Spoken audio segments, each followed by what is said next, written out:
అందరికీ నమస్కారం.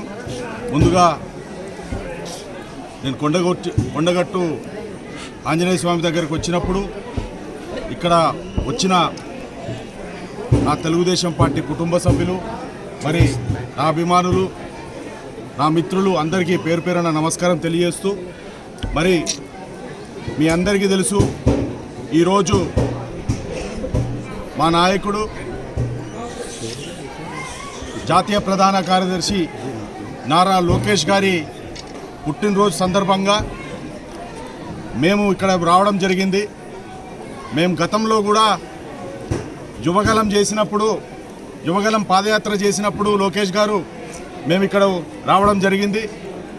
మరి ఆ ఆంజనేయ స్వామి దయ వల్ల మీ అందరికీ తెలుసు మరి అక్కడ మహాకూటమి ఏ విధంగా ఏర్పడిందో.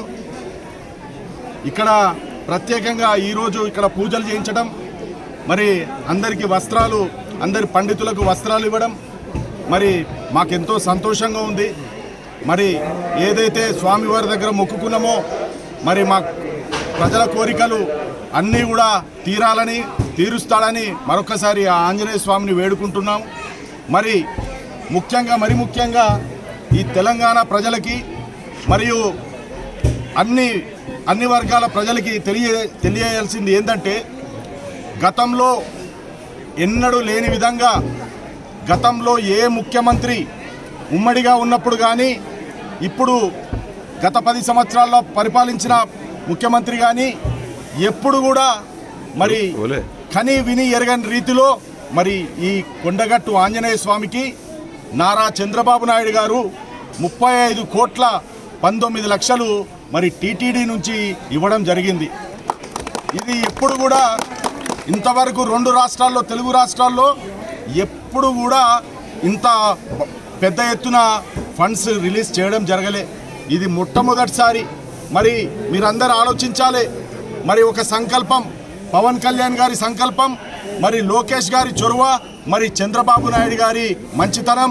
ఎందుకంటే చంద్రబాబు నాయుడు గారు ప్రతిసారి చెప్పేది, తెలుగు ప్రజలు ఎక్కడున్నా బాగుండాలి, తెలుగు ప్రజల మనోభావాలు ఎక్కడున్నా మనం గౌరవించుకోవాలి. మరి ఈ కొండగట్టు ఆంజనేయ స్వామికి మరి అడగంగానే 35,19,00,000 ఇచ్చారంటే అది ముమ్మాటికి మనము కూటమి ప్రభుత్వంకి ధన్యవాదాలు తెలియాలి మన తెలంగాణ ప్రజలు. అదేవిధంగా మరి రాబోయే రోజులలో కూడా మరి ఈ ఆలయం ఇంకా అభివృద్ధి చెందాలి. అదే మరి 96 గదులు కడతామన్నారు, మరి అన్నదాన సత్రాలు కడతామన్నారు. అదేవిధంగా ఇంకా చాలా ఏవైతే సదుపాయాలు కావాలో మరి ఖచ్చితంగా ఆంజనేయ స్వామిని ఈ ఆలయం అభివృద్ధి చేయాల్సిన అవసరం ఎంతైనా ఉన్నది. నేను ముఖ్యంగా చెప్పాలనుకుంటున్నా, ఈరోజు మా లోకేష్ గారు పుట్టినరోజు సందర్భంగా ఇక్కడికి వచ్చాం. ఈరోజు మా చంద్రబాబు నాయుడు గారు ఈ ఆంజనేయ స్వామి గుడికి ఏదైతే టీటీడీ నుంచి నిధులు ఇచ్చారో వారికి కూడా ధన్యవాదాలు తెలుపుతున్నాం. అదేవిధంగా మరి టీటీడీ పాలక మండలి సభ్యులకి, మరి టీటీడీ చైర్మన్ బిఆర్ నాయుడు గారికి కూడా ప్రత్యేక ధన్యవాదాలు తెలియజేస్తున్నామని మరొకసారి తెలియజేస్తూ, ఇక్కడ రాజకీయాలు మాట్లాడడం, ఓన్లీ సేవాభావం గురించి వచ్చాం, సేవ చేసిన దాన్ని చెప్పడానికి వచ్చాం, అంతవరకే.